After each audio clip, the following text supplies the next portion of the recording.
اچھا اسٹوڈنٹ، اب کویشچن ہے جہاد کی اقسام تحریر کریں۔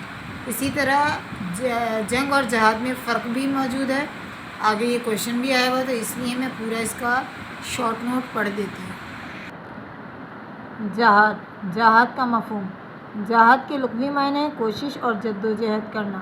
اصطلاح میں حق کی سربلندی کے لیے ہر قسم کی کوشش، قربانی اور ایثار کرنا، اپنی تمام مالی اور جسمانی قوتوں کو اللہ کی راہ میں قربان کرنا، اللہ تعالیٰ کے دشمنوں کے اسلام مخالف حربوں کو روکنا، بلکہ اگر اس کے لیے میدان جنگ میں آ کر ان سے لڑنا بھی پڑے تو اس سے بھی دریغ نہ کرنا جہاد کہلاتا ہے۔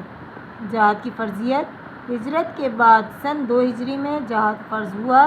اسلام کا پہلا غزوہ غزوہ بدر اسی سال پیش آیا۔ جنگ اور جہاد میں فرق۔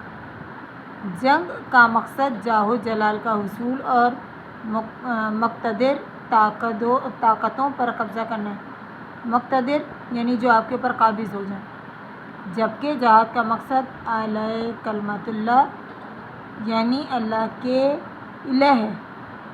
اعلی کلمت اللہ یعنی اللہ کے یا قانون الہ یا قانون الہی بھی کہہ سکتے ہیں، یعنی اللہ کے قانون کی حاکمیت قائم کرنا ہے۔ جہاد کی اہمیت قرآن کی روشنی میں۔ ترجمہ: اے نبی، مومنین کو جہاد پر ابھاریے۔ سورۃ الانفال۔ ترجمہ: تم پر جہاد فرض کیا گیا حالانکہ وہ تمہیں ناپسندیدہ ہے۔ سورۃ البقرہ۔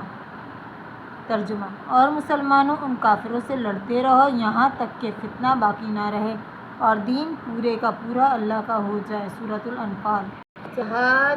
جہاد کی فضیلت اور احادیث کی روشنی میں۔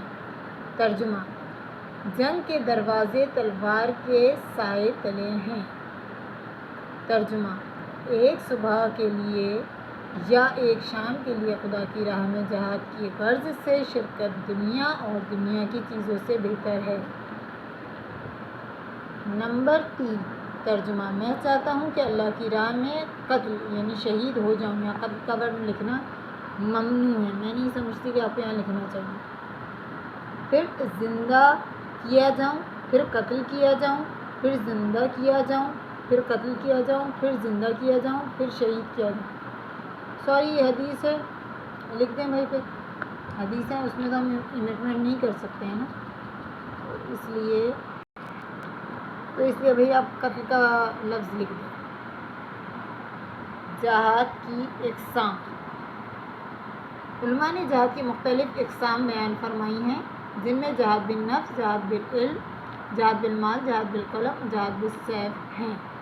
Detail next video.